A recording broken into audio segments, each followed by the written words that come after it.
اس وقت تک ذکر لسانی کی کوئی حیثیت نہیں ہے.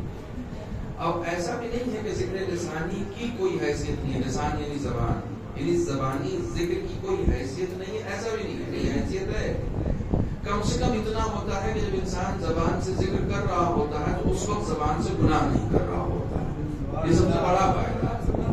میں تسبیح لے کر اللہ اکبر کہہ رہا ہوں، میں تسبیح لے کر لا الہ الا اللہ پڑھ رہا ہوں، میں تسبیح لے کر سبحان اللہ پڑھ رہا ہوں، تو اس کا سب سے بڑا فائدہ یہ ہے کہ اس وقت میں غیبت نہیں کر رہا ہوں، اس وقت میں کسی کی دوسرے کے بارے میں بات نہیں کر رہا ہوں.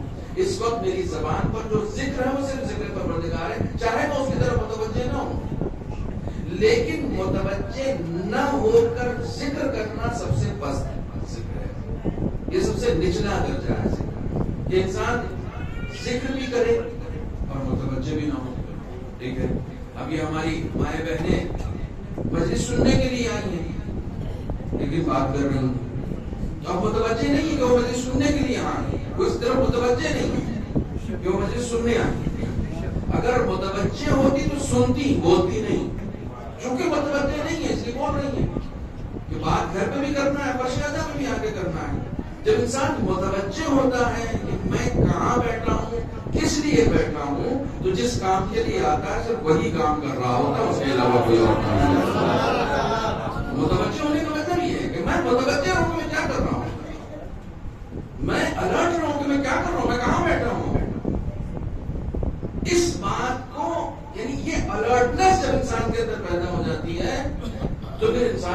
بیدار انسان کہلاتا ہے کہ ہاں یہ اویئر ہے، یہ جاگا ہوا ہے، اسے معلوم ہے کہ کیا کر رہا ہے۔ اب آپ علماء سے جا کے پوچھئے، بہت عجیب و غریب مسئلہ بتانے لگا ہوں آپ کو، اور شاید پہلی مرتبہ میں ممبر پر یہ بات اس بات کا ذکر کر رہا ہوں۔ علماء سے جا کر آپ پوچھئے کہ جب نکاح پڑھنے والا نکاح پڑھتا ہے تو اس میں ایک لفظ ہے جو نکاح پڑھنے والے سے کہا جاتا ہے، جو بھی نکاح پڑھ رہا ہوتا ہے اس کو سب سے پہلے اس بات کی طرف متوجہ کیا جاتا ہے کہ وہ قصد انشاء رکھتا ہو۔ کیا مطلب قصد انشاء رکھتا ہو؟ کیا مطلب؟ یعنی جو نکاح پڑھ رہا ہے اس کے لیے ضروری ہے کہ وہ قصد انشاء رکھے۔ قصد انشاء یعنی جو وہ کہہ رہا ہے اس کو اس کا معنی معلوم ہونا چاہیے۔ اگر کوئی نکاح پڑھنے والا جو کہ عربی میں نکاح پڑھ رہا ہے اور وہ تحفۃ العوام سے وہ نکاح یاد کر کے آیا ہے تو آپ کو شرعی مسئلہ بتا رہا ہوں، ایسے کسی نکاح پڑھنے والے سے نکاح نہیں ہوتا ہے۔ اور اگر کسی ایسے نے نکاح پڑھ لیا تو آپ کا نکاح باطل ہے، ہوگا ہی نہیں۔ کتنا سخت مسئلہ، کتنا سخت مسئلہ۔ وہ نکاح پڑھ رہا ہے، انکحتو موکلتی موکلہ کا علی المہر معلوم، نہ اس کو انکحتو کے معنی معلوم ہے، نہ اس کو موکلہ کے معنی معلوم ہے، نہ موکلتی کے معنی معلوم ہے، نہ مہر معلوم کے معنی معلوم ہے۔ وہ کیا کہہ رہا ہوں متوجہ ہی نہیں ہے۔ وہ تو بدلوان سے یاد کر کے آیا ہے، یہاں سنا رہا ہے کہ ناکح یہ پڑھے گا، ناکح کا وکیل یہ پڑھے گا، منکوحہ کا وکیل یہ پڑھے گا۔ وہ لفظ یاد کر کے آ گیا ہے اور آپ کے سامنے سنا رہا ہے، معاف کیجیے گا آپ کا نکاح نہیں ہوگا۔ یعنی ایسے نکاح کے بعد انسان کو پھر سے کسی اچھے عالم کے پاس سے جا کر نکاح پڑھوانا چاہیے۔ یہ شرعی مسئلہ بتایا نا آپ کو۔ کسی کو اگر معلوم نہیں ہے کہ وہ کیا پڑھ رہا ہے تو نکاح ہی نہیں ہوگا۔ کیوں نہیں ہوگا؟ کیونکہ قصد انشاء شرط ہے۔ قصد انشاء یعنی جو تم بول رہے ہو اس کے معنی تمہیں معلوم ہونے چاہیے۔ ارادہ تم کرو کہ تم وکیل ہو اور اس کی طرف سے تم یہ صیغہ جاری کر رہے ہو۔ جب تمہیں سب کچھ معلوم ہوگا تب تمہارا پڑھا ہوا نکاح صحیح ہوگا۔ کمال ہے۔ ایک وکیل جب لفظیں ادا کرتا ہے تو جب تک اس کے معنی نہ معلوم ہو اس وقت تک نکاح صحیح نہیں ہوتا۔ تو جو استغفر اللہ ربی واتوب الیہ کہہ رہا ہے اور خدا کے سامنے اپنے گناہوں پر نادم ہے ہی نہیں تو اس کا استغفر اللہ کہنا کس کام کا ہے؟ اس کی زبان پر ایک عادت بن چکی ہے کہ نماز کے بعد وہ اپنے رخسار پیٹتا ہے اور کہتا استغفر اللہ ربی واتوب الیہ، اور مسجد سے نکلتے ہی پھر گناہ کرتا ہے۔ وہ اپنی عادت کی بنیاد پر استغفار کہہ رہا ہے۔ عادت کی بنیاد پر استغفار کرنا کوئی کسی کام نہیں کرنا، صرف زبان پر اس کے ذکر ہے، اور زبان کا ذکر قابل قبول نہیں ہے جب تک اس زبان کی معیت دل کے ساتھ نہ ہو، جب تک اس زبان کی ہمراہی دل کے ساتھ نہ ہو۔ آپ کی صرف زبان نہ چلے۔ میں ایک ایکسپریمنٹ کراتا ہوں، خواتین بھی سنیں اور مرد بھی سنیں۔ ایک ایکسپریمنٹ یہی کراتا ہوں ابھی اسی وقت۔ یہ ایکسپریمنٹ، ایک مرتبہ آپ سورہ توحید پڑھتے ہیں۔ سورہ توحید، بسم اللہ الرحمن الرحیم، قل هو اللہ احد اللہ الصمد لم یلد ولم یولد ولم یکن له کفوا احد، صدق اللہ العلی العظیم۔ بتایا اس سورہ کا ثواب جتنے افراد یہاں بیٹھے ہوئے سب کے بزرگان رشتہ دار جو اس دنیا سے رخصت ہو چکے ہیں ان کی روح کو ایثار فرما۔ اپنے زبان سے سورہ توحید پڑھ لیا، ایک بار ایسے پڑھیے کہ زبان نہیں چلے، زبان پہ آئے ہی نہیں، دل پہ پڑھیے۔ ایک بار آپ پڑھیے اپنے آپ کو اندازہ ہو جائے گا کہ دل سے پڑھنا کتنا مشکل ہے۔ آپ جب پڑھیے نا، زبان سے پڑھنا بہت آسان ہے، زبان سے جب آپ پڑھیں گے سورہ توحید فوراً ختم ہو جائے گا، لیکن جب آپ دل سے پڑھیں گے نا، یعنی زبان نہ چلے، زبان پہ یہ سورہ آئے ہی نہیں۔ ابھی آپ مجلس بیٹھے، گھر جا کے پریکٹس کیجیے گا، آیت الکرسی پڑھیے گا بغیر زبان پہ لگا، بغیر زبان پر لگا. جو ذکر آپ پڑھتے ہیں، یہ جو تسبیح آپ پڑھتے ہیں، اس تسبیح کو بغیر زبان پر لائے پڑھیے گا، صرف دل میں، صرف دل میں. بہت الرٹنس چاہیے، بہت بیداری چاہیے. جب انسان دل سے پڑھے گا تو ہر جگہ سے دل ہٹانا پڑے گا. جب تک وہ ہر جگہ سے دل ہٹائے گا نہیں، دل میں ذکر خدا کر نہیں سکتا ہے.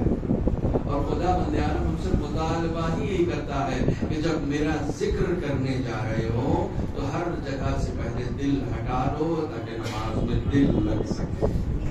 دل ہٹانا پڑے گا نا. میں نے کل مثال دی تھی کہ موبائل گھر میں آن ہے، مسجد میں آف ہے. اس کا مطلب گھر میں آپ نماز نہیں پڑھ رہے ہیں، تو گھر میں بھی جب نماز پڑھ رہے ہیں تو موبائل اس وقت بھی آف کیجیے نا، سائلنٹ کر دیجیے. خدا کے سامنے جا رہے ہیں، موبائل بجے گا تو آپ گھر میں بھی ڈسٹرب ہوں گے. پوری توجہ کے ساتھ خدا کی بارگاہ میں جانا ہے. جتنے تعلقات ہیں تمہیں ان تمام تعلقات کو خیر بات کرنا پڑے گا تاکہ خدا سے تعلق برقرار ہو سکے. خدا سے تعلق برقرار کرنے جا رہے ہو، ہر ایک چیز کو خیر بات کرنا. ایک حدیث سناتا ہوں امام جعفر صادق علیہ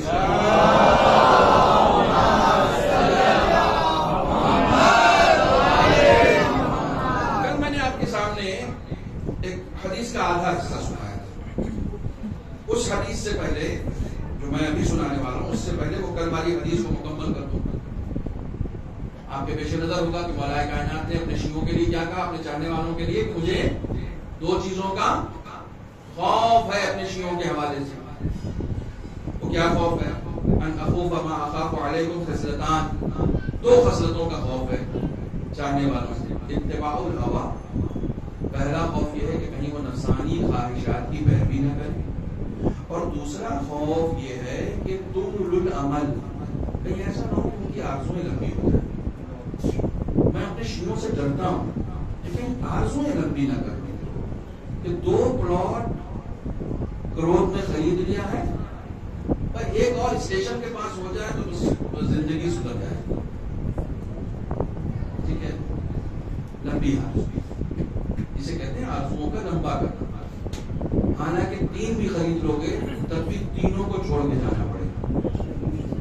ایک بھی لے کے نہیں جا سکتے، ایک بھی لے کے نہیں جا سکتے. ہم میں سے کتنے ایسے لوگ ہیں، میں اپنے آپ کو کہہ رہا ہوں، آپ کو نہیں کہہ رہا ہوں، آپ کا مرتبہ بہت بلند ہے. ہم میں سے کتنے ایسے لوگ ہیں جو اپنے مکان کے لیے تو زمین خریدتے ہیں، اپنی قبر کے لیے بھی زمین خریدتے ہیں. امام حسین نے قبر کے لیے خریدا، ہم امام حسین کی وجہ سننے آ رہے ہیں. امام حسین نے کربلا پہنچتے ہی بنی اسد کو بلا کے اپنی قبر کے لیے زمین خریدی تاکہ جس جگہ دفن ہو اس پہ بھی کسی کا احسان نہ رہے. اپنی زمین،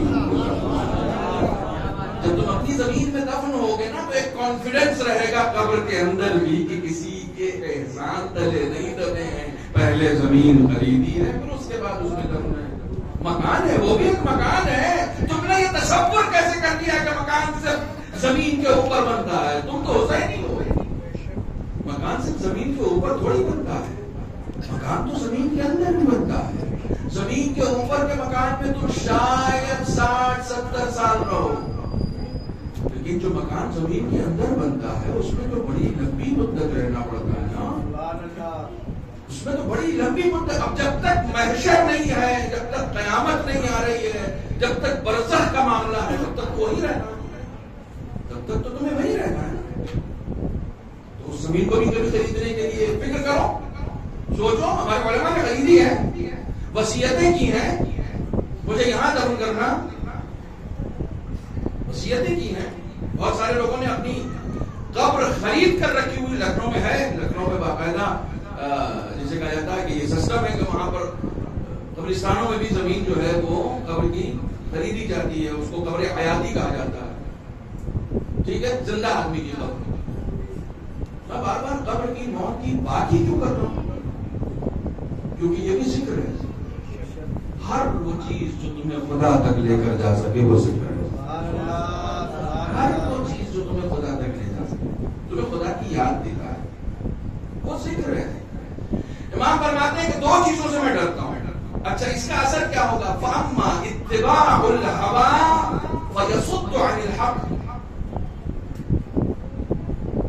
انسانی خواہشات کی پیروی کرنے کا نقصان یہ ہے کہ انسان حق کو دیکھ کر بھی اس کا ساتھ نہیں دیتا ہے، کیونکہ نفس کہیں اسیر ہے تو وہ حق کا ساتھ دے گا کہاں سے؟ حق کا ساتھ وہ دے گا کیسے؟ اس کا نفس کہیں اور اسیر ہے۔ میرا یہ موضوع نہیں ہے اور میں اس کے اوپر میں بولتا، میرا موضوع یہ ہے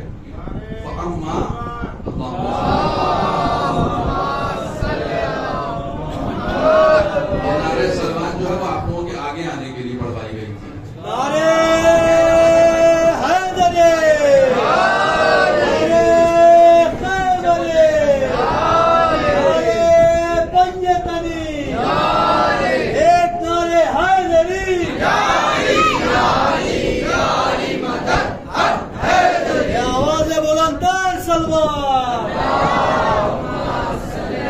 جتنے لوگ کھڑے ہوئے وہ سب آگے آ جائیں تاکہ وہ جو لوگ آگے نہیں پڑھ رہے ہیں کم سے کم آپ لوگ ایسی طریقے سے چل کے آگے آ جائیں تاکہ آگے کی جگہ بچ جائے۔ ایک اور صلوات پڑھیں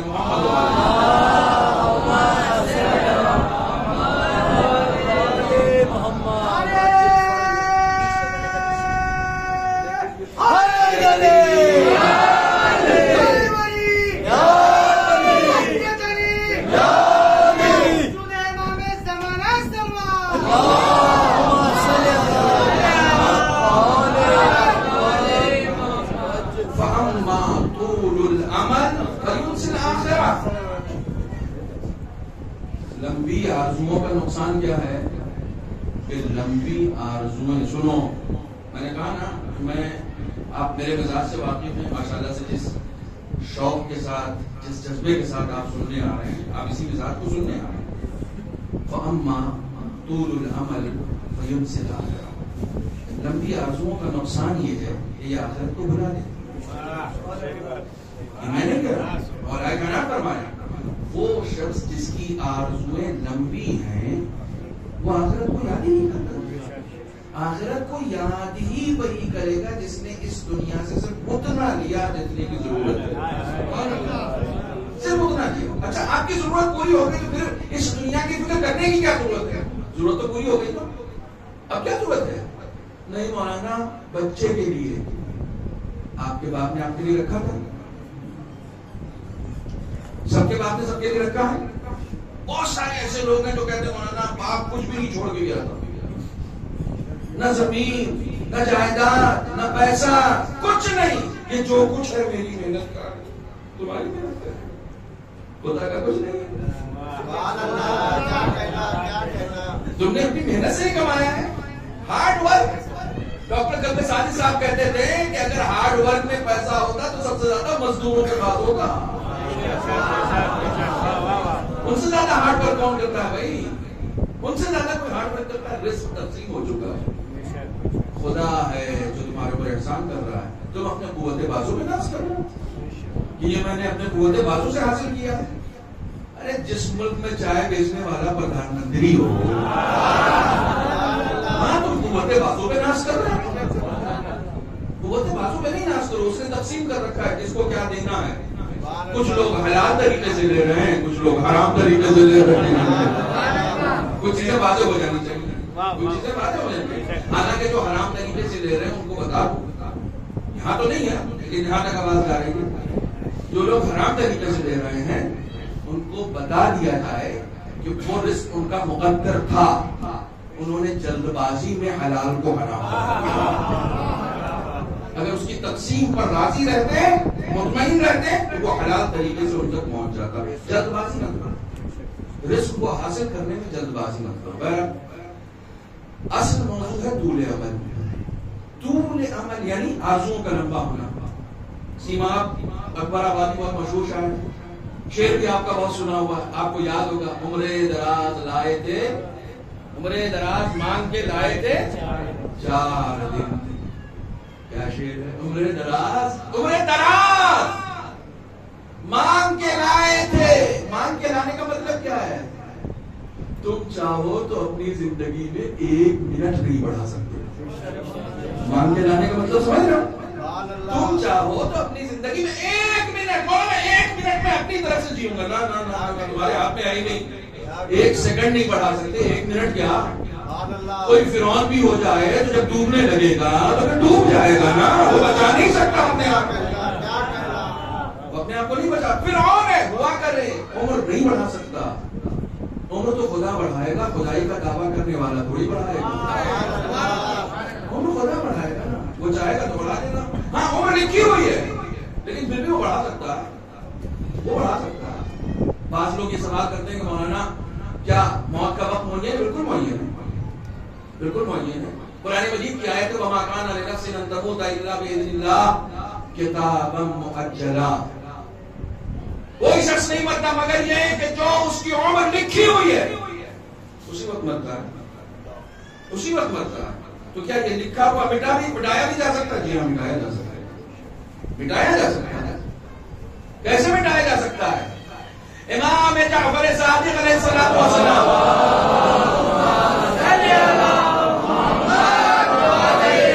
ارشاد فرماتے ہیں جو اپنے رشتہ داروں کے ساتھ نیکی کرے گا اس کی عمر بڑھ جائے گی. جو اپنے انہی رشتہ داروں کے ساتھ بدخلقی سے پیش آئے گا اس کی عمر کم کر دی جائے گی. اس کی عمر کم کر دی جائے گی. 2 بھائی تھے, سفر پہ گئے ہوئے تھے, واپس آ گئے تو ایک ملنے آ گئے چھٹے امام سے. امام نے کہا کہ تم کو دوسرے بھائی کے بارے میں معلوم ہے؟ اچھا, امام سے تھوڑی پوچھتا ہے. یہ بات مجھے پڑھنی نہیں تھی, یاد آ گئی. امام سے تھوڑی پوچھتا ہے کہ یہ راستے میں جھگڑا کر کے آیا.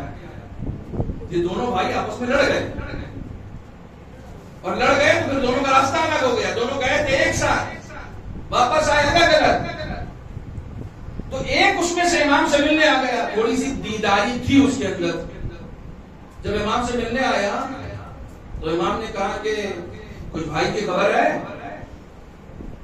تو گردن جھکا دی. کہا آقا آپ کو تو خبر ہوئی گئی ہوگی. کہا میں تم کو خبر دینا چاہ رہا ہوں, لینا نہیں چاہ رہا ہوں. تمہارا بھائی مر چکا ہے. کہا وہ مر گیا. کہاں؟ اس کے مرنے کی عمر نہیں تھی لیکن مر گیا. کہا اتفاق سے ملک الموت تمہارے لیے بھی آیا تھا لیکن اس سے پہلے تم نے اپنے کچھ رشتہ دار جو تمہارے ساتھ تھے ان کے ساتھ تم نے نیکی کی تو تمہاری موت ٹل گئی. اس نے اپنے رشتہ دار یعنی اپنے بھائی کے ساتھ بدخلقی کی, اس کی موت نزدیک آ گئی.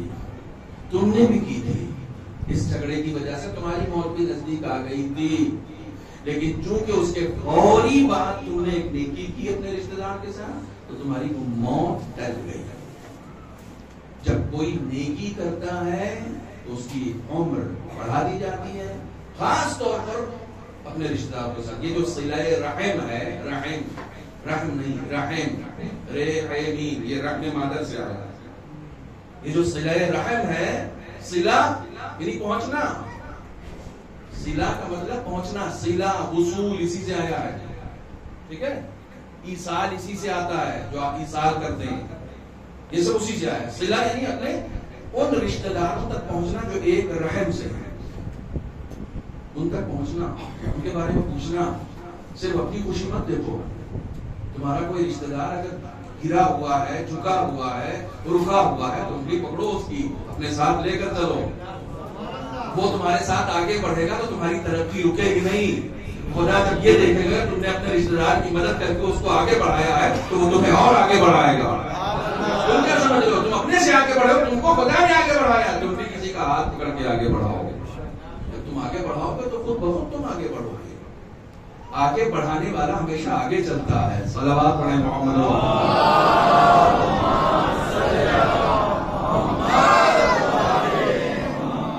جو نیکی کرنا عمر کو بڑھا دیتا ہے. کوئی بھی شخص ایک دن بھی اپنے عمر میں اضافہ نہیں کر سکتا. موت آئے گی اس کو مرنا پڑے گا. چنانچہ اپنی آرزوؤں کو کم کرنا. جتنی لمبی آرزویں ہوں گی اتنا نقصان ہوگا. عمر دراز مانگ کے لائے تھے, 4 دن 2 آرزو میں کٹ گئے, 2 انتظار میں, 2 آرزو. اللہ بڑا معرفت سے بھرا ہوا شعر ہے یہ. معرفت سے لبریز شعر ہے. 2 آرزو میں کٹ گئے, 2 انتظار میں. یہ شعر سنیے کہ چھٹے امام کی حدیث سناؤں گا. عمر دراز مان کے لائے تھے 4 دن, 2 آرزو میں کٹ گئے. آرزو یعنی یہ بھی ہو جاتا, وہ بھی ہو جاتا, یہ بھی ہو جاتا, وہ بھی ہو جاتا, یہ بھی لے لیتے, وہ بھی لے لیتے. آرزو آرزو, ہزاروں خواہشیں ایسی کہ ہر خواہش پہ دم نکلے. غالب کہہ چکے ہیں بہت نکلے میرے ارمان, لیکن پھر بھی دم نکلے, نکل ہی نہیں رہے, نکل ہی نہیں رہے. ایک آسان سا راستہ بتاؤں, یہ ارمان نکلنے والے نہیں ہیں, انہیں نکال دو. جب نکال دو گے تو نکل جائیں گے. ارمان کو پالنے کی ضرورت کیا ہے؟ تمہیں خدا نے پیدا کیا ہے, تمہیں خدا نے پیدا کیا. اگر میں نے کہا تم آنکھ نہیں بنا سکتے, روشنی اس نے دی نا. جس چیز کی ضرورت تم کو ہوگی وہ دے گا. وہ خدا ہے, جس چیز کی تم کو ضرورت ہوگی وہ دے گا. اس نے بغیر پلاننگ کے تھوڑی بنایا ہے تم کو, بغیر پلاننگ کے تھوڑی پیدا کیا ہے, پلاننگ کے ساتھ پیدا کیا ہے. جس چیز کی تم کو ریکوائرمنٹ ہوگی وہ دے گا. جو چیز تم مانگ رہے ہو اور وہ نہیں دے رہا, وہ تمہارے لیے ریکوائرمنٹ ہے نہیں. تم سمجھ رہے ہو کیا ہے؟ تم سمجھ رہے ہو کہ یہ میری ضرورت ہے, جبکہ وہ تمہاری ضرورت نہیں ہے. ہوتی تو وہ دے دیتا. وہ حکیم ہے, وہ قادر ہے, وہ دے گا تو اس کے خزانے میں کمی نہیں آئے گی. وہ فیاض ہے, اس کے پاس کوئی کمی نہیں ہے. وہ مہربان ہے اپنے بندوں پر. یہ بھی نہیں ہے کہ وہ سخت ہو. بعض لوگ مشکلات میں یا جب دعا قبول نہیں ہو رہی ہوتی ہے تو خدا سے لڑنے لگتے ہیں. کیا بات ہے لڑ کے, کیا کر لیں گے آپ خدا کا؟ آپ کیا بھی لڑ لیں گے اس کا؟ بہت سارے ایسے نوجوان ہیں, خواہران میں سے ہوں, برادران میں سے ہوں, بحثت کرتے ہیں, فون کرتے ہیں, مولانا خدا نے تو جیسے میری طرف سے نظریں ہٹا دی ہیں. میں ان سے یہی کہتا ہوں پھر زندہ کیسے ہوگا؟ اگر خدا نظریں ہٹا لے گا تو تم زندہ ہی نہیں رہو گے. نظریں ہٹانے کا مطلب یہ نہیں ہے کہ تم پریشان ہو تو اس نے نظریں ہٹا لی. جب وہ کسی سے نظریں ہٹا لیتا ہے تو اپنے ذکر کی توفیق اس سے چھین لیتا ہے. نظریں ہٹانا آپ جانتے ہیں کسے کہتے ہیں؟ نظریں ہٹانے کا مطلب یہ ہے کہ تم کو خدا یاد ہی نہ آئے. جناب موسیٰ کوہ طور پر گئے خدا سے ملنے کے لیے. یہ روایت پڑھ چکا ہوں اسٹیشن پر, پھر سنا رہا ہوں, موضوع سے متعلق ہے. کوہ طور پر ملنے کے لیے گئے. ایک خدا کا نافرمان بندہ موسیٰ سے ملا. موسیٰ سے کہنے لگا خدا کے پاس جا رہے ہو؟ کہاں؟ کہا خدا سے کہہ دینا کہ اس کی نعمت مجھے نہیں چاہیے, اپنی نعمتیں اپنے پاس رکھے, مجھے نہیں چاہیے. اور ہاں تم کہتے ہو نا وہ عذاب دیتا ہے, اس سے کہہ دینا اس پر عذاب نازل کر دے. مجھے نہ اس کی نعمت چاہیے نہ اس کا انعام چاہیے, مجھے عذاب چاہیے. جاؤ. غصہ تھا وہ خدا سے, اس بات کا غصہ تھا مجھے کیا پتا. لیکن موسیٰ سے اس نے کہا کہ جاؤ جاؤ. موسیٰ آئے, موسیٰ نے خدا سے بات کی, بات کر کے واپس جانے لگے. موسیٰ ذکر ہی نہیں کرنا چاہتے تھے اس جسارت کا. واپس جانے لگے تو خدا نے پوچھا موسیٰ کسی بندے نے کوئی میسج دیا تھا تم کو, پیغام دیا تھا؟ تو جناب موسیٰ نے گردن جھکا دی. معبود تو جانتا ہے وہ جسارت کر رہا تھا تیری شان میں. کہا اس نے عذاب مانگا ہے نا؟ کہا کہا اس سے کہہ دینا کہ میں نے عذاب نازل کر دیا. اس سے کہہ دینا کہ میں نے اس پر عذاب نازل. نوجوانوں, میری بہنوں, میرے بھائیوں, غور سے سنو. موسیٰ اس سے کہنا کہ میں نے عذاب نازل کر دیا ہے. جناب موسیٰ کہتا ہے ایسا کچھ لگتا تو نہیں اس کو دیکھ کے. وہ تو بڑے عیش میں ہے, بڑے مزے میں, کوٹھی ہے اس کے پاس, نعمتیں بھرمار ہیں, بہترین غذائیں ہیں, بہترین انتظامات ہیں, نوکر چاکر, شادی میں زندگی گزار رہا, اور تو یہ کہہ رہا ہے کہ میں نے عذاب نازل کر دیا ہے. کہا موسیٰ تم یہ سوال مجھ سے کر رہے ہو؟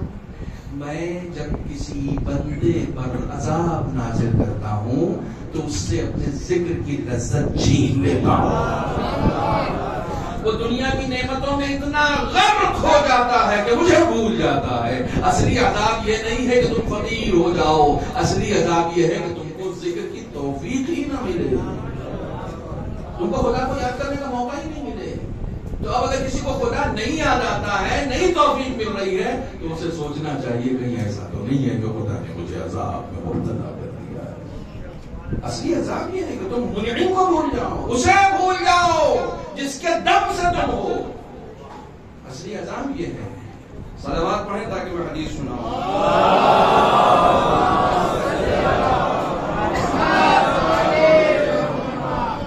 من تعلق قلبه بالدنیا, ہر لفظ آپ کا جانا ہوا ہے. تعلق تعلق, قلبه قلب, بالدنیا قلب سے بھی, دنیا سے بھی, تعلق سے بھی, تینوں الفاظ سے آپ بات کریں. چھٹے امام فرماتے ہیں جس کا دل دنیا سے متعلق ہو گیا, یعنی جس کو میں ترجمہ اگر اردو میں کروں گا تو کہوں گا جس کا دل دنیا میں اٹک گیا, اٹک گیا, صرف خواہش دنیا, صرف خواہش دنیا, تو دنیا کے علاوہ کچھ نہیں اس کے پیش نظر. امام فرماتے ہیں تعلق قلبه بثلاث خصال, بثلاث خصال, جس کا دل دنیا میں اٹک جاتا ہے اس کے قلب کی روحانی کیفیت تین طرح کی ہو جاتی ہے.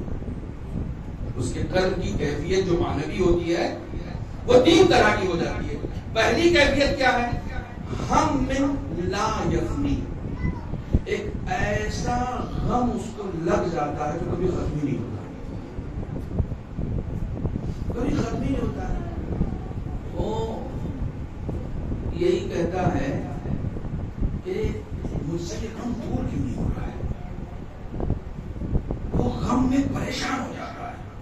توجہ فرمائیے گا, اس کا ہم و غم کبھی ختم ہی نہیں ہوتا, یعنی اس کے اندر اطمینان نہیں ہے. کیوں؟ اس لیے کہ دنیا کی محبت اس کے دل میں سما گئی ہے. حب الدنیا رأس کل خطیہ, دوسری حدیث ہے کہ تمام برائیوں کی جڑ جو ہے وہ دنیا کی محبت ہے. تمام برائیوں کی جڑ, یہ بھی آ جائے وہ بھی آ جائے. پتہ نہیں کیوں نوجوانوں کے اندر آج کل ایک جذبہ ہے کہ بس میرے پاس اگر آئی فون ہو تو آئی فون ہو, اور آئی فون ہو تو بالکل لیٹسٹ ہو. یہ جذبہ ہے, یہ جذبہ ہے. جذبہ رکھنا برا نہیں ہے, اچھی چیزوں کی خواہش کیجئے, مگر اس میں اٹک مت جائیے کہ نہیں ملا تو جیسے کچھ ملا ہی نہیں. اگر یہ نہیں ملا تو کچھ نہیں ملا, نہیں ایسا نہیں ہے. ملا تو ملا, نہیں ملا تو نہیں, اس میں اٹک مت جائیے. یہ دنیا کی چیزیں لبھانے والی ایسی بنائی گئی ہیں کہ آپ کو یہ لگتا ہے کہ میرے پاس یہ ہوگا تو عزت ہوگی, یہ ہوگا تو لوگ مجھے دیکھیں گے, ہاں کچھ تو ہے اس کے پاس. خدا عالم نے عزت اس میں رکھی نہیں. خدا عالم نے عزت مال و منال میں نہیں رکھی ہے. وَلِلَّهِ الْعِزَّةُ جَمِيعًا, جتنی بھی عزت ہے سب اللہ کے پاس ہے, سب اللہ کے پاس ہے. مجھے عزت چاہیے, کس سے لوں؟ دنیا سے. دنیا میں عزت ہے ہی نہیں. خدا قرآن میں کہہ رہا ہے عزت صرف میرے پاس ہے. وَتُعِزُّ مَن تَشَاءُ وَتُذِلُّ مَن تَشَاءُ, میں جسے چاہوں گا عزت دوں گا, جسے چاہوں گا ذلیل کروں گا. اسرائیل کے پاس طاقت ہے نا, طاقت ہے نا, لیکن ڈھیلے بھر کی عزت نہیں, ڈھیلے بھر کی عزت نہیں ہے. نہیں, میں آپ کو بالکل کرنٹ افیئر کی بات کر رہا ہوں. خود کو وہ سپر پاور کہتا ہے, ایسے ہی میرا ویزا ریجیکٹ نہیں ہوتا ہے. خود کو وہ سپر پاور کہتا ہے کہ میں سب سے زیادہ سپر پاور ہوں, لیکن ایک فلسطین کے غلیظ باز لڑکے سے ڈرتا ہے. ڈھیلے بھر کی عزت نہیں, ڈھیلے بھر کی عزت نہیں ہے نا. تم نے سارے مال و منال اور ترقیاں سب کو اپنے ارد گرد جمع کر لیا, اور آئے دن ان کو یہ لگ رہا تھا کہ پوری دنیا پہ حکومت کریں گے. ون ورلڈ آرڈر کا جو سسٹم چل رہا تھا پتہ نہیں کہاں غائب ہو گیا. پھر جو پوری دنیا پہ ایک ہی حکومت قائم کرنا چاہ رہے تھے وہ خود دھیرے دھیرے اسرائیل سے سمٹتے جا رہے ہیں. رہبر نے کہا کہ میں نے تو 25 سال کہا تھا, انہیں مٹنے کی کچھ زیادہ ہی جلدی ہے. ڈھیلے بھر کی عزت نہیں ہے. رہبر نے کہا تھا نا 25 سال 25 سال سے زیادہ نوجوان جو زندہ رہیں گے وہ عیسائی کو دیکھیں گے نہیں، دیکھیں گے ہی نہیں، آنے والے وقت میں رہے گا ہی نہیں. اور اگر کہتے ہیں کہ ان کو تو کچھ زیادہ ہی جلدی ہے مٹنے کی، واقعی کچھ زیادہ ہی جلدی، حالات خراب ہو گئے. عزت نہیں، کیونکہ عزت خدا دیتا ہے، جس کو چاہتا ہے دیتا ہے. پابندیاں لگانے والا ذلیل ہو رہا ہے، جس پہ پابندیاں لگائی جا رہی ہیں وہ عزیز ہوتا جا رہا ہے. عزت خدا دے رہا ہے نا، عزت خدا دے رہا ہے. 40 سال پہلے کہہ رہے تھے کہ ان کو اتنا محدود کر دو، اتنا محدود کر دو، اتنا محدود کر دو کہ کوئی ان کو اسلحہ نہیں بیچے گا. 40 سال بعد کہہ رہے ہیں کوئی ان سے اسلحہ نہیں خریدے گا. تم ڈیسائیڈ کرو کرنا کیا ہے. پہلے کہہ رہے تھے کوئی ان کو اسلحہ بیچے گا نہیں، اب کہہ رہے ہو کوئی ان سے اسلحہ خریدے گا نہیں. تو میاں جب تم نے ان کو اسلحہ بیچا نہیں تو ان کے پاس آیا کہاں سے؟ تم سمجھ رہے تو تم دو گے تو عزت ملے گی. انہیں معلوم تھا کہ عزت خدا دینے والا ہے.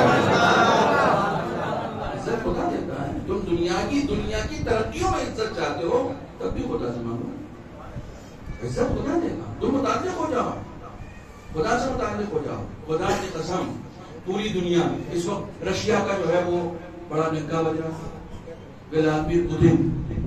ٹھیک ہے، میں سیاسی بات نہیں کر رہا ہوں، میں آپ کو دکھا رہا ہوں کہ جو اس وقت ایک دوسری پاور بننے کی کگار پہ ہے، وہ یہ کہتا ہے کہ میں خامنئی میں نبی کی صورت دیکھتا ہوں. وہ یہ کہتا ہے کہ یہ واحد دنیا کے لیڈروں میں واحد لیڈر ہے کہ جو کہہ دیتا ہے وہ ہو جاتا ہے. یہ دنیا تو خدا کے حساب سے چلتی ہے نا. دنیا کون چلا رہا ہے؟ دنیا تو خدا چلا رہا ہے نا. دنیا خدا کے حساب سے چلتی ہے. پھر خامنئی جو کہتا ہے وہ کیوں ہو جاتا ہے؟ کیونکہ خامنئی وہی کرتا ہے جو خدا کہتا ہے. بہت پہلے، آج سے بہت پہلے میں نے کسی بھوپال میں ایک واقعہ سنایا تھا آیت اللہ حسن زادہ آمولی کا. بہت پہلے کہ آیت اللہ حسن زادہ آمولی نے دعا پڑھ کے ایک مردے کو زندہ کر دیا تھا. مردے کو زندہ کر دیا اور اس کے بعد 3 دن تک گھر میں قید ہو گئے. انہی کے پڑوس میں ایک بچہ مرا تھا، 14 سال کا یا 15 سال کا تھا، اکلوتا بیٹا تھا، مر گیا. جب جنازہ لے جانے لگے تو گھر سے باہر نکلے اور سینے پہ ہاتھ رکھ کے کچھ دعا پڑھا، پھر اس کو بٹھا دیا، کہا جا کے اس کی ماں کو دے دو، جا کے اس کی ماں کو دے دو. مردہ کا زندہ کر دیا. ہم ایک مدت تک مجلسوں میں شریک ہو کے یہ سنتے رہے کہ علی نے ٹھوکر ماری اور مردہ زندہ ہو گیا. میاں یہ کام علی کے غلاموں کا ہے، علی کا کام اس سے کہیں آگے کا ہے. علی کا کام اس سے کہیں آگے کا ہے. یہ کام علی کے غلاموں کو، تو غلامی تو کرو، بجاؤ اس کی ماں کو دے دو. 3 دن تک بھی گھر سے باہر نہیں نکلے. میڈیا کا زمانہ تھا، کیمرے کا زمانہ تھا. حال میں ان کا انتقال ہوا ہے. میں نے ان کو دیکھا ہے، جو مشابہت دیکھا ہے، دسبوسی کا شرف حاصل ہے. 3 دن تک گھر سے باہر نہیں نکلا. 3 دن بعد گھر سے باہر آئے درس کرنے کے لیے. اور درس کرنے کے لیے جیسے ہی ممبر پہ بیٹھے کہنے لگے مجھے معلوم ہے آپ لوگوں کے ذہنوں میں ایک سوال پوچھ رہا ہے کہ میں نے یہ کیا کر دیا. تو بس میں جواب دے رہا ہوں، اس کے بعد کوئی پوچھے گا نہیں کہ میں نے کیا کر دیا. بس میں جواب دے رہا ہوں، پھر آپ لوگ درس میں لگ جائیے. جواب کیا دیا؟ یعنی کہ زندگی بھر میرے خدا نے جو مجھ سے کہا میں نے وہ کیا. ایک بار میں نے خدا سے جو کہا اس نے وہ کر دیا. زندگی بھر میرے خدا نے مجھ سے جو کہا اسے کہتے ہیں اطاعت. آپ آسان نہ سمجھیے اسے. آپ سننے کا حوصلہ رکھیے، ذرا سا حق کو سننے کا حوصلہ رکھیے. کچھ چیزیں جو دماغ قبول نہ کرے ضروری نہیں ہے وہ صحیح نہ ہو. دماغ خدا کا بنایا ہوا ہے. اس خدا کے بنائے ہوئے دماغ کو ہم نے گناہوں کے ذریعے سے خراب کر دیا. آسانی سے حق کو قبول نہیں کرتا. جب یہ خواہش ابھی سنا نا، خواہشات نفسانی کی پیروی ہونے لگتی ہے تو یہ دماغ حق سے روکنے لگتا، قبول ہی نہیں کرتا. کہتے ہیں زندگی بھر میں نے جو خدا نے جو کہا میں نے وہ کیا. ایک بار میں نے خدا سے جو کہا شروع کر دیا، یہ دنیا بڑا چلا رہا ہے. اب سنیے گا حدیث امام حسن مصطفیٰ علیہ السلام،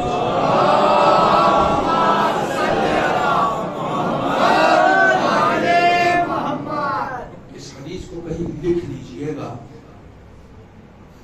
آپ ممکن ہے اس واقعے کا انکار کرتے ہیں، اس حدیث کا انکار نہیں کر سکتے. یہ چھٹے ہوئے دوسرے امام کی حدیث ہے، فرماتے ہیں من عبد اللہ عبد اللہ لہ کل شیء، جس نے خدا کی بندگی کی، لفظ بدلو، جس نے خدا کی غلامی کی، بندگی یعنی غلامی، جس نے خدا کی بندگی کی، خدا پوری کائنات کو اس کی بندگی میں دے دے گا. پوری کائنات کو. ارے آپ نہیں مانیں گے تو کون مانے گا؟ علی سے زیادہ کسی نے بندگی کی ہے؟ نہیں کی نا. رسول سے زیادہ کسی نے بندگی کی ہے؟ خدا کی قسم جذبے بلا پھڑک جائے گا. آپ کو سورج کون نکالتا ہے؟ سورج خدا نکالتا ہے نا. سورج ڈباتا کون ہے؟ جو کام خدا کرتا ہے وہ کام علی کیسے کر رہے ہیں؟ علی سے زیادہ کسی نے بندگی نہیں کی ہے. سورج نکالنا علی کا کام ہے، سورج نکالنا خدا کا کام ہے، لیکن علی اشارہ کرتے ہیں تو سورج ڈوبتا ہوا نکلنا تھا. کیسے نکلا؟ علی نے ایسے بندگی کی ہے کہ خدا نے پوری کائنات کو ان کی غلامی میں دے دیا.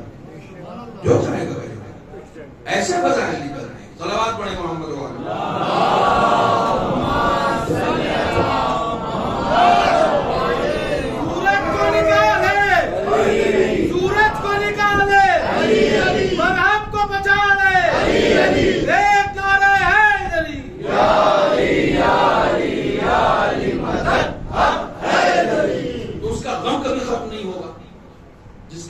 دل جو ہے وہ دنیا میں اٹک جائے، وہ کبھی ختم ہونے والا نہیں ہے.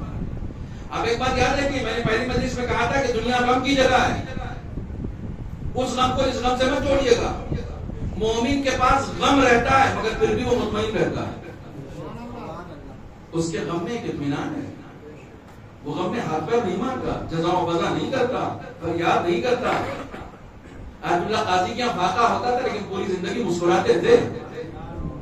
اہل بیت کے یہاں فاتح ہوتے تھے لیکن ان سے زیادہ کوئی مسکرانے والا نہیں ہوتا. تو انہوں نے حکم دیا مومن کی علامت یہ ہے کہ مسکراتا رہتا ہے.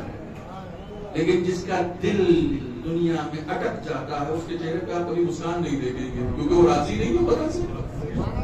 وہ خدا سے راضی نہیں، جو چاہیے تو مل نہیں رہا، اس کو مل ہی نہیں رہا. کیونکہ قناعت اس کے یہاں ہے. قناعت کا مطلب ہوتا ہے جو خدا نے تم کو دے دیا ہے اس پہ راضی رہو. پڑوسی کو دیکھ کے خدا سے دعا مت مانگو، اس کو تو اتنا دے دیا، اس کو سب کچھ الگ دیا ہے خدا نے. کہاں بات جا رہی ہے؟ اس کو خدا نے سب کچھ الگ دیا ہے. تمہارا چہرہ تمہارے پڑوسی کی طرح ہے، تمہارے انگوٹھے کا نشان تمہارے پڑوسی کی طرح ہے، تمہاری آنکھیں تمہارے پڑوسی کی طرح ہیں، تمہارا نام تمہارے پڑوسی کا نام ہے. نام الگ ہے، کام الگ ہے، چہرہ الگ ہے، صورت الگ ہے، انگوٹھے کا نشان الگ ہے، سب کچھ تو الگ ہے بھائی. ماں باپ الگ ہیں، تم الگ ہو، سب کچھ الگ ہے. تو اس کو الگ دیا، تم کو الگ دیا ہے. جو اس کا حق تھا وہ اس کو دیا ہے، جو تمہارا حق تھا تو تم کو اس کو تسلیم کرو نا. اس کو تسلیم کرو، اس پر راضی رہو، اس پر راضی رہو. جس کو زیادہ دنیا دے دی اس کا مطلب یہ نہیں کہ خدا اس سے خوش ہے. کاش یہ بات ہمارے یہاں سمجھ میں آ جاتی. جس کو خدا نے زیادہ دنیا دے دی اس کا مطلب یہ نہیں ہے کہ خدا اس سے خوش ہے، ورنہ فرعون کو اتنا نہیں دیتا، یزید کو اتنا نہیں دیتا، بلکہ ہر دور کے یزید کو اتنا نہیں دیتا. دنیا دینے کا مطلب یہ تھوڑی کہ خدا خوش ہے. امتحان کا ذریعہ وہ جس کو جو دے رہا ہے وہ اس کا حق ہے اور اس کو اس میں قناعت کرنی چاہیے. خالد مرحوم کا شعر ہے، وفا لباس قناعت کی ہے یہ پرکاری، وفا لباس قناعت کی ہے یہ پرکاری، فقیر شہر ہوں لیکن امیر لگتا ہوں. تم قناعت کے لباس کو پہنو تو صحیح، خدا تعالیٰ تمہیں امیر بنا دے گا. صلوات پڑھیں محمد.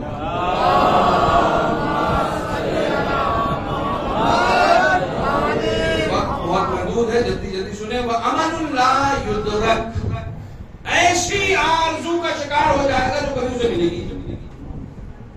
ہزاروں خواہشیں ایسی کہ ہر خواہش پہ پوری نہیں ہوگی اس کی آرزو. ایک آرزو کیوں پوری ہوگی؟ پھر دوسری آرزو جنوں میں پال لینا. پہلے روزانہ خدا سے دعا کرتا تھا، معبود شادی ہو گئی 4 سال ہو گئے، اولاد نہیں ہے، اولاد دے دے، اولاد دے دے، اولاد دے دے، اولاد دے دے. خدا نے دے دی ایک لڑکی. اب پھر 4 سال سے چلا رہا ہے ایک لڑکا چاہیے. سبحان اللہ، سبحان اللہ. پوری نہیں ہوئی اس کی خواہش، اس کی پوری نہیں ہوئی خواہش، اس کی خواہش پوری نہیں ہوئی. دعا کرو اچھی بات ہے، مگر اٹکو نہیں اس میں، آرزوؤں میں اپنی اٹک نہ جاؤ. دے دے تو سبحان اللہ، نہ دے تو سبحان اللہ. ہر حال میں اس کا ذکر اوپر رکھنا چاہیے، تمہاری خواہش نہیں. ہر حال میں اس کا ذکر اوپر رکھنا چاہیے. تم کیا ہو گئی؟ خدا نے سلیمان کو اتنی بڑی حکومت دی، اولاد نہیں دی. جناب سلیمان نبی کو خدا نے اولاد نہیں دی. نبی ہواؤں پہ حکومت تھی. آپ ذرا سوچے تو صحیح، ہواؤں پہ حکومت تھی. چرند پرند زمین آسمان فرشتوں، میرے نوجوانوں فرشتوں پہ حکومت تھی ان کی. فرشتوں پر حکومت تھی. اگر کسی بھی فرشتے کو حکم دیتے تھے وہ زمین پہ آ جاتا تھا. مگر کچھ فرشتوں کے علاوہ کچھ فرشتوں کی تقدیر میں صرف اہل بیت کی غلامی لکھی ہے. سلامت رہیں آپ. ایک آسانی سے ایک جملے سے آپ پہنچ گئے. کچھ فرشتوں کے تقدیر میں صرف اہل بیت کی غلامی لکھی ہے. اسی لیے جو ملک الموت سلیمان کے دربار میں درانہ گھس جاتا ہے وہ در رسول پر کھٹکھٹا دیتا ہوتا ہے. غلامی لکھی ہے. ہاں نہیں رک رہا. کوئی اندر نہیں آئے گا. تم کیسے آ گئے؟ میں ملک الموت ہوں، اجازت نہیں طلب کرتا. تو اجازت نہیں طلب کرتے تو وہاں دروازہ کیوں کھٹکھٹا رہے تھے؟ وہ فاطمہ کا دروازہ. بیٹی یہ تمہاری خوش نصیبی ہے. یہ جو دروازے پر تک الباب کر رہا ہے کسی دروازے پر رکتا نہیں ہے. یہ تمہارا دروازہ ہے. ناز کرو اپنی قسمت پہ کہ تم کن لوگوں سے جڑے ہو. ناز کرو زندگی بھر ناز کرو. میں نے پہلی مجلس میں جملہ کہا تھا کہ اگر حسین کے نام پر آنکھوں میں آنسو آتے ہیں تو ماں باپ کا شکریہ ادا کرو. کیا نعمتیں دی تمہیں، کیا نعمتیں دی. سلیمان کو اولاد نہیں ملی، اولاد نہیں ملی. کیا سلیمان خدا سے ناراض تھے؟ نبی تھے بھائی، کوئی ناراضگی نہیں تھی. چلے گئے نہیں ملی، نہیں ملی. کوئی آفت آ گئی نہیں آئی. سورہ مریم پڑھتے ہیں آپ، کسی کو اولاد نہ ہو تھک گئے تو صلوات پڑھے نا، تھکن دور ہوگی نا.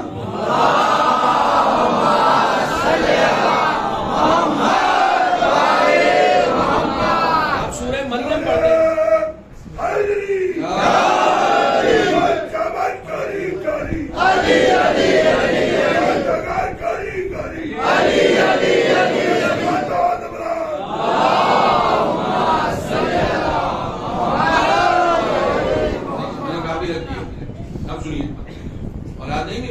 تین چیزیں تھی نا، ایک آرزو جو ختم نہیں ہوتی، اور رجا لا ینال، ایسی ایسی امیدیں کہ جس تک وہ پہنچ نہیں سکتی.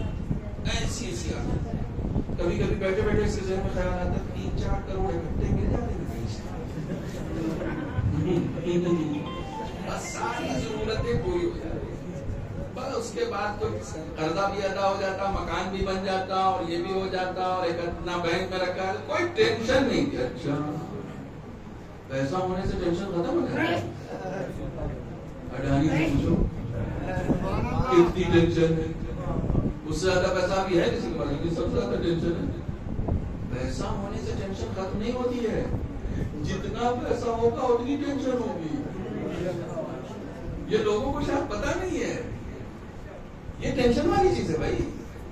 یہ جتنا زیادہ ہوگا اتنی زیادہ ٹینشن ہوگی. سب سے بڑی ٹینشن یہ کہ جو ہے اس کو بچائیں کیسے. بڑی ٹینشن یہ ہے اب ہم نمبر 1 ہو گئے تو نمبر 1 رہنے چاہیے. اس کو ٹینشن کہ 2 نمبر پہ آ گئے. وہ معلوم کر سکتے 37ویں پہ چلے گئے. کتنی ٹینشن ہے. تم سمجھ رہے تھے کہ پیسہ ہو جائے گا تو ٹینشن نہیں، تو میاں پیسہ ہوگا تو اور ٹینشن ہوگی، خدا ہوگا تو ٹینشن نہیں ہوگی۔ اہل بیت تمہاری زندگی میں ہوں گے تو ٹینشن نہیں ہوگی، قرآن تمہاری زندگی میں ہوگا تو ٹینشن نہیں ہوگی۔ ٹینشن فری رہنا چاہتے ہو، ٹینشن فری رہنا چاہتے ہو، اہل بیت کو، یہ اہل بیت تمہاری قسمت میں کیوں آئے ہیں؟ تمہاری قسمت میں آئے ہی اس لیے ہیں تاکہ تم ٹینشن فری رہو۔ اہل بیت تمہاری قسمت میں آئے ہی اس لیے ہیں تاکہ تم ٹینشن فری رہو بھائی۔ وہ شخص جو اپنی پیٹھ پر لاد کر کوفے کی گلی گلی کے بھوکوں کو کھانا کھلا کے رات میں بستر پہ آتا تھا، وہ ڈاٹ کے بستر پہ سوتا تھا لیکن اطمینان کے ساتھ سوتا تھا۔ اور وہ جو اس کے مقابلے میں محلوں میں رہتے تھے انہیں ٹینشن ہوتی تھی، انہیں ٹینشن ہوتی تھی۔ کیوں؟ میرا موضوع تو سنو تم، کیوں؟ خدا کہتا اللہ بذکر اللہ تطمئن القلوب۔ تم اطمینان ڈھونڈ رہے ہو، سکون ڈھونڈ رہے ہو، میں نے سکون رکھا ہی اپنے ذہن میں۔ جو مجھ سے رابطے میں رہتا ہے وہ مطمئن رہتا ہے، وہ مطمئن رہتا ہے، اس کے یہاں اطمینان ہوگا۔ سید سجاد جب شام کے دربار میں گئے ہیں تو بابا کی مصیبتوں پر رو تو رہے تھے۔ اس جملے کی قدر کرنا، میں کبھی کبھی کہتا ہوں، سید سجاد جب شام کے دربار میں گئے تھے تو بابا کے اوپر نازل ہونے والی مصیبتوں پر رو تو رہے تھے مگر یزید کی بے بسی پر مسکرا رہے تھے۔ کیوں؟ میرے بابا نے سر دے کر بھی وہ حاصل کر لیا جو ان کو کرنا تھا، یہ سر لے کر بھی وہ حاصل نہیں کر سکا جو اس کو کرنا تھا۔ کیا مجبوری ہے، کیا مجبوری ہے، کیا پریشانی ہے، ٹینشن ختم نہیں ہوتی۔ حسین نے بیعت نہیں کی، حسین نے بیعت نہیں کی، اور صرف بیعت نہیں کی، معاملہ یہیں پر نہیں رکا، آنے والی نسلوں تک یہ پیغام دے دیا کہ مجھ جیسا اس جیسے کی بیعت نہیں کر سکتا۔ تم جھکانا چاہتے ہو حسینیوں کو، جو اس نقش قدم پہ چلے گا کبھی جھکے گا ہی نہیں۔ یہ حسین نے فارمولا دیا تھا جس پر عمل خمینی نے کیا ہے۔ کل کے یزید کی بیعت حسین نے نہیں کی تو آج کے یزید کی بیعت ہمارے مراجع کیسے کر رہے ہیں؟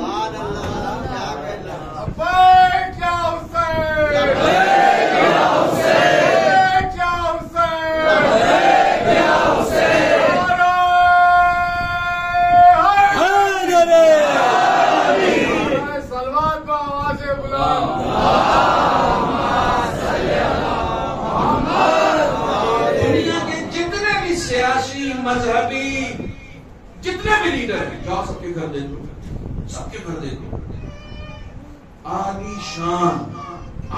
شان ہمارے رہبروں کے گھر دیکھ لو، یوٹیوب پہ سرچ کرو، آیت اللہ سیستانی کا، آیت اللہ خامنئی کا، جاؤ دیکھو، پروگنڈے بہت ہیں لیکن حقیقی معنی۔ اچھا ٹھیک ہے، جائیے آپ تہران جائیے، اپنے ٹورسٹ سے کہیے گا خمینی صاحب کا گھر دیکھنا ہے، وہی 3 کمروں کا جو اپنے پیسے، نجی پیسے سے لیا ہوا مکان، ہندوستان کا کسی زمانے میں ودیش منتری ملنے گیا تھا، اس نے اپنی کتاب میں یہ لکھا ہے، اپنی کتاب میں لکھا ہے کہ میں جب ایران گیا تو میں نے یہ ریکویسٹ کی کہ مجھے یہاں کے سپریم لیڈر سے ملنا ہے، خمینی صاحب تھے اس وقت، تو مجھے ڈائریکٹ انہی سے ملنا تھا، تو ایئرپورٹ پہ 3-4 لوگ نارمل سے مجھے لینے کے لیے آئے ہوئے تھے، نہ کوئی کام جام، نہ کچھ، نہ کوئی ہنگامہ آرائی، نہ کوئی بڑی بڑی گاڑیاں، نارمل سی گاڑی جس میں عام لوگ چلتے ہیں وہی گاڑی لے کے آئے ہوئے تھے۔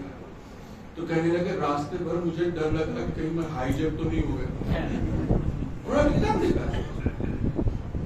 بظاہر نٹ پر ڈالتے کہ مجھے راستے بھر یہ ڈر لگتا تھا کہ کہیں میں ہائی جیک تو نہیں ہو گیا یہاں اسلامی ملک میں آ کے، کہ ایئرپورٹ سے مجھے کسی اور نے اٹھا لیا ہو خمینی کے نام پہ ملنے کو۔ کہنے لگے یہ ڈر میرا اس وقت بڑھ گیا جب یہ کار ایک ایسی گلی کے آگے کھڑی ہوئی جہاں سے لوگوں نے کہا پیدل چلنا ہے، گاڑی وہاں تک نہیں جا سکتی، گاڑی وہاں تک نہیں جا سکتی.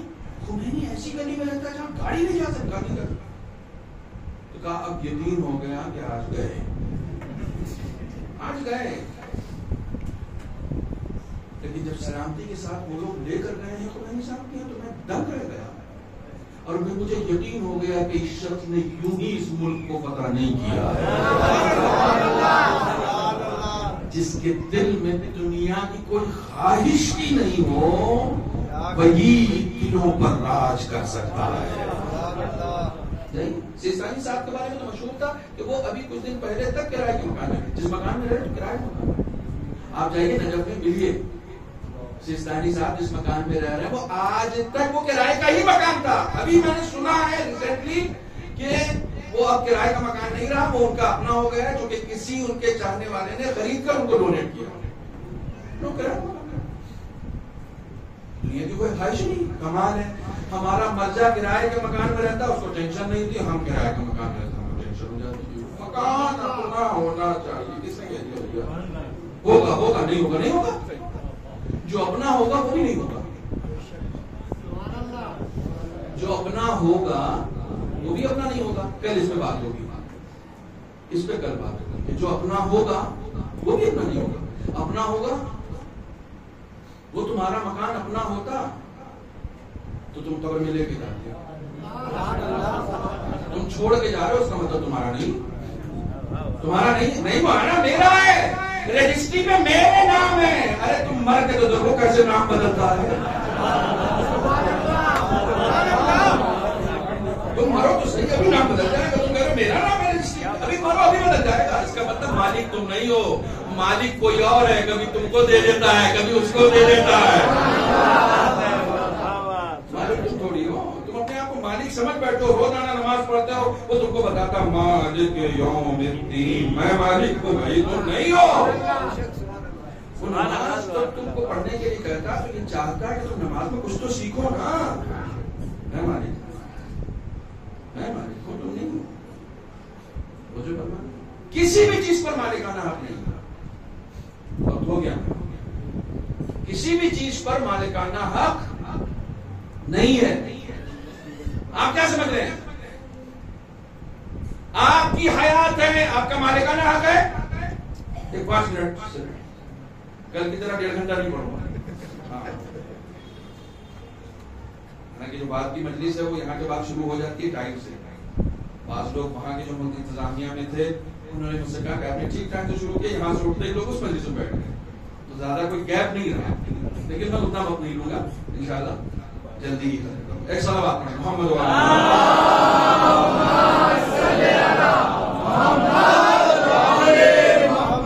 سوچا آج کا رزق جو آ گیا وہ آج ہی دے دیا جائے، کل پہ رکھنے سے کیا فائدہ. 5 منٹ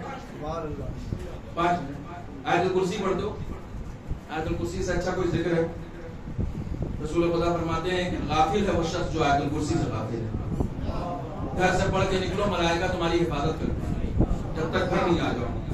کمال ہے. ایک آیت الکرسی پڑھی، ملائکہ تمہارے باڈی گارڈ بن گئے. کمال ہے. ایک آیت الکرسی سے ملائکہ باڈی گارڈ بن جاتے ہیں. قرآن پڑھو گے تو کیا ہوگا؟ پڑھو تو صحیح، پڑھو تو صحیح. قرآن کو زندگی میں لاؤ نا. صرف ماشاءاللہ یہاں نہیں کہو، گھر جا کے پڑھو. 20 منٹ دو، 20 منٹ روزانہ 20 منٹ نکال دو کہ قرآن کے لیے دینا ہے. پڑھیں گے. عربی نہیں آتی ترجمہ پڑھیں گے. اردو نہیں آتا ہندی میں پڑھیں گے. پڑھیں گے، اسٹڈی کریں، مطالعہ کریں. صرف تلاوت نہیں، اسٹڈی. قرآن ہے، قرآن ہے. اللہ لا الہ الا هو الحی القیوم لا تأخذه سنۃ ولا نوم. اس کو کل بیان کرنا، جو آج بیان کرنا ہو. لہو ما فی السماوات و ما فی الارض. جو کچھ زمین اور آسمان اور اس کے درمیان ہے سب کس کا ہے؟ اچھا ہم تو سمجھتے ہیں ہم مالک. اسی لیے کہا تو کرسی پڑھو. تم مالک نہیں ہو بھیا. سمجھ کے پڑھو گے تو سمجھ میں آ جائے گا. خالی اس لیے پڑھو گے کہ آیت الکرسی پڑھنے کا ثواب ہے. ثواب کے نام پہ اکثر دھوکا ہوتا ہے. سبحان اللہ. اکثر دھوکا ہوتا ہے. ثواب پہلے یہ دیکھو تم کو ملا کیا، تم کو کیا ملا، سمجھ کے پڑھو. لہو ما فی السماوات والارض. حسین بھائی کہتی ہے ابھی نہیں ختم ہونے والی. کہنے ختم ہونے والی ہے. فون پہ کسی سے کہہ رہے ہیں آواز بلند سلوات.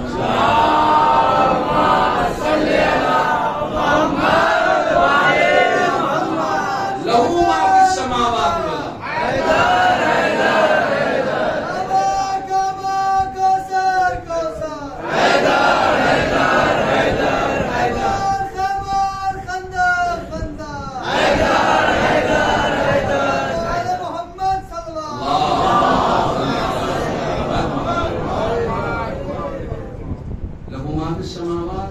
والارض. جو کچھ بھی زمین آسمان اس کے درمیان ہے وہ سب کس کا ہے؟ اللہ کا ہے. تمہارا نہیں ہے. اللہ کا ہے مطلب تمہارا نہیں ہے نا. تم جس مکان میں رہو تمہارا ہے. تمہارا نہیں. بعد میں نام ٹرانسفر ہو جائے. مالک وہ ہے. ابھی تمہارے حوالے ہے. راحت اندوری ابھی کے اسٹیٹ کے ہیں, کرایہ دار ہیں, ذاتی مکان تھوڑی ہے. سب کے سب کرایہ سب کے ساتھ. راحت اندوری نے صرف سیاستدانوں کے لیے کہا تھا, جبکہ یہ مصرع سب کے لیے. کوئی کسی کا ذاتی مکان نہیں, سب کو جائے. لو ما فی السماوات والارض. تمہارا کچھ نہیں. بڑے بڑے مکان پہ عیش کرنے والوں, بڑے بڑے مکانوں پہ ناز کرنے والوں, جانا اسی 2x6 کے کمرے میں. جتنا بڑا بھی مکان, بیڈ روم کم سے کم 20x20 کا ہونا چاہیے. قبر 20x20 کے روم میں رہنے کی عادت ہے تو پھر قبر کی بھی تو فکر کرو, وہ بھی 20x20 کا کم سے کم ہونا چاہیے. تم دفن اسی 2x6 والے میں یا 2x8 والے میں ہوگے, لیکن اگر عمل اچھا رہا تو وہی 20x20 نہیں 200 گنا 200 ہو جائے گا. ہو جائے گا.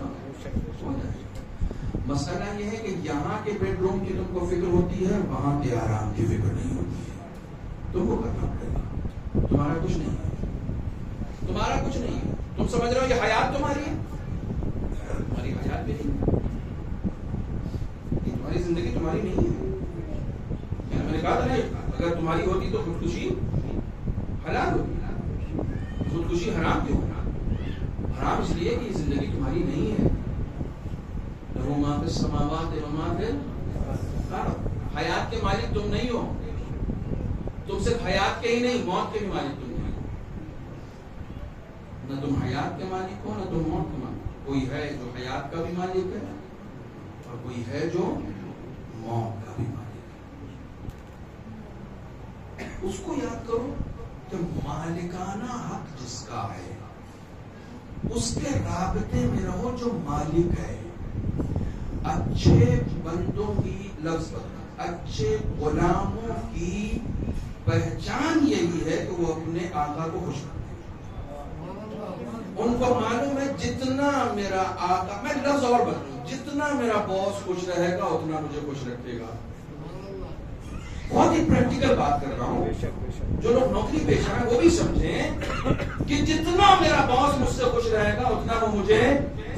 تم اپنی پریکٹیکل نوکری والی لائف میں اتنا سا دماغ لگا لیتے ہو کہ جتنا میرا باس ہم سے خوش رہے گا اتنا مجھے خوش رکھے گا. تو اس اپنی زندگی میں یہ دماغ کیوں نہیں لگاتے ہو جتنا میرا خدا مجھ سے خوش رہے گا وہ اتنا مجھے خوش رکھے گا. خوشی چاہیے, سکون چاہیے, اس کو خوشی دو. اور اس کی خوشی تمہاری بندگی میں, اس کی خوشی تمہاری بندگی میں. اس کی خوشی اس بات میں ہے کہ تم اس کو راضی رکھو. اس کی خوشی اس بات میں ہے کہ تم اس سے راضی رہو. کس بات پر راضی رہے؟ مولانا کیسے صبر کرے, میرا جوان بیٹا مر گیا, میں خدا سے راضی رہوں. تمہارا جوان بیٹا حسین کے جوان بیٹے سے زیادہ عظیم تھا.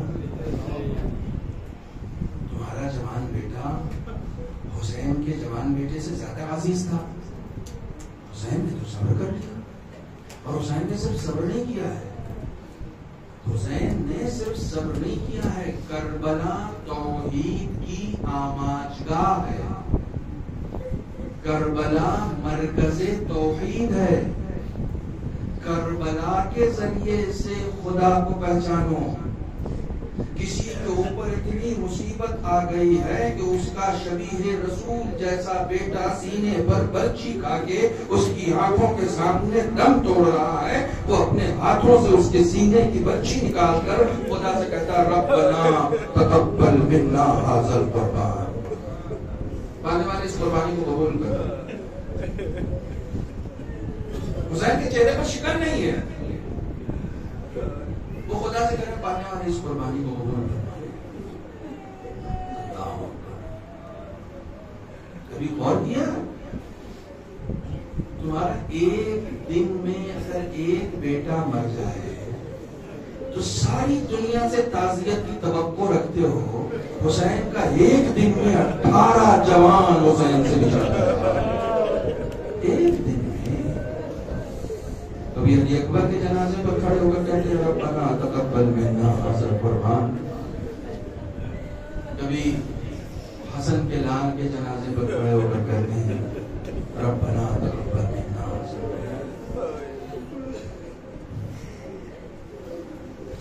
اور محمد کی لاش لے کر آئے ہیں خیمے میں، جتنی بھی لاش لے کر آتے تھے نا امام حسین فوراً زینب کو آواز دیتے، جتنی بھی لاش لے کر آتے زینب دیکھو قاسم کا جنازہ، لیکن جب محمد کی لاش لے کر آئے پھر شرمائی، ماں کو کیسے بولے، ہمت نہیں پڑ رہی تھی حسین، زینب کو بلا کر دکھائیں گے لو تمہارے بیٹوں کا جنازہ، نہیں بلایا زینب کو نہیں بلایا، اور محمد کے لاشے کے درمیان خود لیٹ گئے، کبھی ایک رخسار عون کے رخسار پہ رہتے ہیں، دوسرا رخسار محمد کے رخسار، آسمان کی جانب ہاتھ بلند کر کے کہتے ربنا تقبل منا ھذا القربان، پانے والے اس قربانی کو قبول کر۔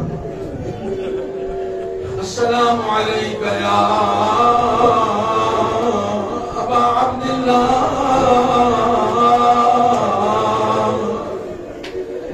وعلى الارواح التي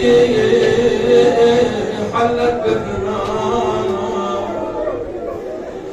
عليك مني سلام الله أبدا ما رضيت وبقي الليل والنهار ولا جعله الله آخر العهد مني لزيارتكم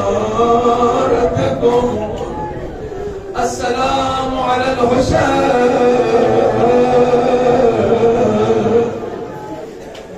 وعلى علي بن الحسين وعلى أولاد الحسين وعلى أصحاب الحسين، حسین کے لیے علی اکبر کا غم کیا کم تھا اور محمد کا غم کیا کم تھا، روایتیں کہتی ہیں قاسم حسن کا لایا، صرف ایک روایت پڑھنے کے لیے آج میں نے ذکر کیا، حسن کا لایا، روایتیں کہتی ہیں کہ شب عاشور ہر ماں اپنے بیٹے کو کچھ نہ کچھ سمجھا رہی ہے،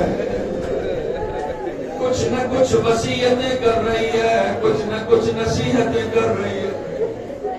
حسین کو یہ خیال آیا کہ ذرا خیموں میں دیکھیں ان خیموں کا کیا حال ہے، ایک خیمے کا پردہ اٹھایا، کیا دیکھتے ہیں زینب اپنے بچوں کے سامنے بیٹھی ہے، بچوں سے کہتی ہے بچوں لڑتے لڑتے اگر فرات کے کنارے چلے جائیں تو خبردار پانی نہ پینا ورنہ میں اپنا دودھ نہ بنوں، جب پانی کے قریب جانا تو یہ یاد رکھنا حسین کے بچے پیاسے۔ ایک دوسرے خیمے میں جاتے ہیں، کیا دیکھتے ہیں کہ ایک ماں ہے جو سجدہ شکر کر رہی ہے، خدایا کل میری میرے بچے کی قربانی کو قبول کرنا۔ اچانک ایک ایسے خیمے میں جاتے ہیں جو حسن کی بیوہ کا خیمہ ہے، کیا دیکھتے ہیں عزادارو، دل چھلنی ہو جائے گا۔ ایک دکھیاری ماں ہے جو اپنے بچے سے کہتی ہے بیٹا قاسم، کل جب قربانی کا وقت آئے تو تجھے تیرے بابا کا واسطہ ہے، اپنی جان قربان کرنے میں دیر نہ کرنا۔ میں نے یہ جملہ سنانے کے لیے نہیں کہا، جملہ جو سننا ہے وہ دوسرا ہے۔ اس کے بعد حسن کی بیوہ کہتی ہے اگر تو میدان میں جانے میں دیر کرے گا تو کوئی تیرے بابا کو کچھ نہ کہے گا، سب کہیں گے کنیز کا بیٹا تھا۔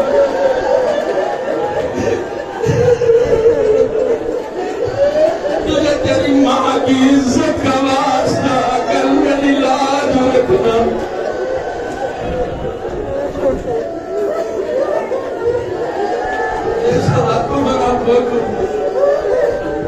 قاسم کہتے ہیں اماں بس ایک بار چچا سے اجازت مل گئی۔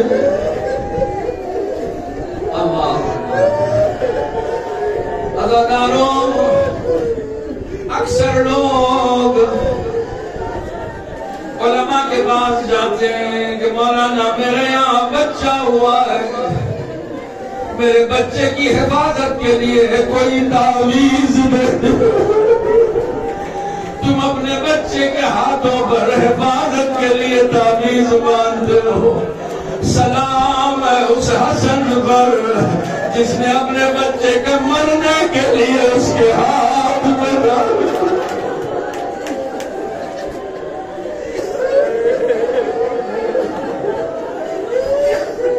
جب بہت دیر تک اجازت نہیں ملی تو ایک مرتبہ میں فرمان بلواتی ہیں، کہتی ہیں بیٹا سب میدان میں جا رہے ہیں تو کیوں نہیں جاتا؟ جملہ سنو، قاسم کہتے ہیں اماں میں چچا کے ارد گرد ٹہل رہا ہوں، میری بات سننا تو دور میری طرف دیکھتے بھی نہیں ہے۔ اے ماں کے ہاتھ مانو سر دیکھ بھی نہیں رہے، دیکھنے کو تو بھیجنا پڑ جائے۔ شاید حسین کو معلوم تھا کہ قاسم کی طرف دیکھنا میرے لیے کتنا بڑا امتحان ہوگا، میں شہادت نہیں پڑھوں گا مگر ہاں حسین کے لیے بہت سارے جنازے کو لانا بڑا سخت تھا، مگر ہائے قاسم کا جنازہ۔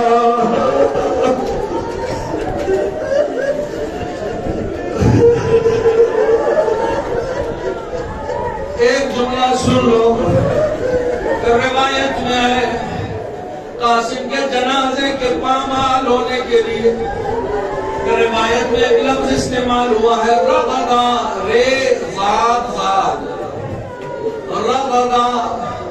میں نے بڑا تلاش کیا رغدا کے معنی کیا ہے، اب تک جو نہیں رویا ہے یہ اس کے لیے رضا کے کیا معنی ہے اہل لغت نے بیان کیا۔ رضا کسے کہتے ہیں؟ کہتے ہیں گلاب کی پتی لو، اسے ایک پتھر پہ رکھ دو اور دوسرے پتھر سے نرما دو، اس گلاب کی پتی کا کیا حال ہوگا مجھے نہیں معلوم۔ اہل لغت کہتے ہیں اسے رضا کہتے ہیں، یعنی پیس دیا جانا۔ قاسم کے لیے روایتوں کے رضا کی لفظ استعمال، قاسم کا جنازہ پیس دیا۔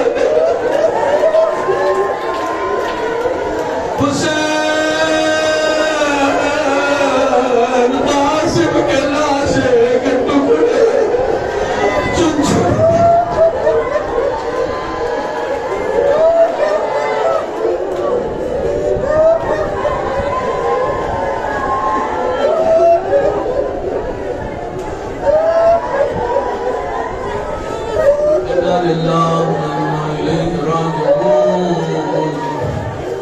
بسم اللہ الرحمن الرحیم۔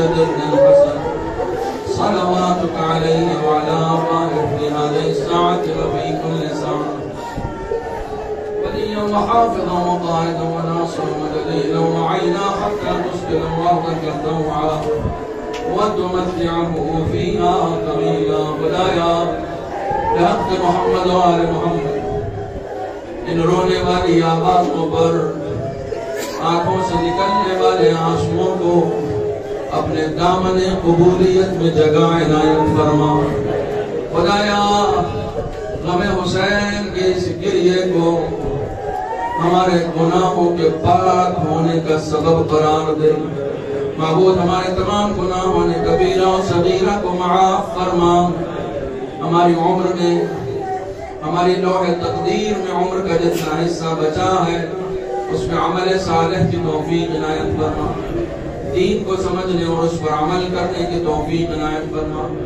اس مجلس میں شرکت کرنے والے تمام خواتین حضرات کے آباء و اجداد جو اس دنیا سے گزر چکے ہیں پالنے والے سب کی مغفرت فرما سب کے درجات کو بلند فرما اس مجلس میں شرکت کرنے والے جنہوں نے پیسے سے شرکت کی ہے جنہوں نے جان سے شرکت کی ہے جنہوں نے مال سے شرکت کی ہے جنہوں نے وقت سے شرکت کی ہے پالنے والے جو جس حیثیت سے ان مجلسوں میں شریک ہو رہا ہے پالنے والے اس کی شرکت کو قبول فرما معبود بحق محمد و آل محمد ہماری توفیقات خیر میں اضافہ فرما حج و زیارات سے مشرف فرما بیماروں کو شفاء کاملہ عطا فرما بالخصوص جتنے مریض مورد نظر ہیں جن جن کے لیے التماس سے دعا کہا گیا ہے بالخصوص تقی سلمہ کو تمام امراض سے نجات عطا فرما معبود بحق محمد و آل محمد ہمارے تمام علماء کرام مراجع اعظام بالخصوص آیت اللہ خامنئی آیت اللہ سیستانی کو طول عمر عطا فرما